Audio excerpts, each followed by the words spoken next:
Hello guys, welcome back to our channel. If you are trying to pay your Metro by T-Mobile bill online but are not completely sure where to begin, you are definitely not alone. Sometimes people want a faster way to make a payment without visiting a store, while others simply prefer handling everything from home using a phone or computer.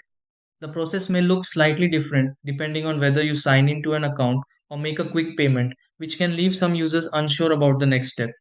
The nice part is that online bill payments usually only take a few minutes once everything is in front of you. Let's go through an easy way to pay a Metro by T-Mobile bill online. Try these. Step 1. Open the Metro website or app connected to the Metro by T-Mobile account to begin the payment process.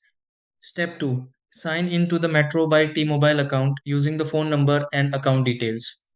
Step 3. Open the billing section inside the Metro by T-Mobile account to view the payment amount. Step 4. Choose a payment method for the Metro by T-Mobile account such as a card or bank option. Step 5. Review the payment details in the Metro by T-Mobile account before submitting the bill payment. Step 6. Confirm the payment for the Metro by T-Mobile account and check for a successful confirmation message.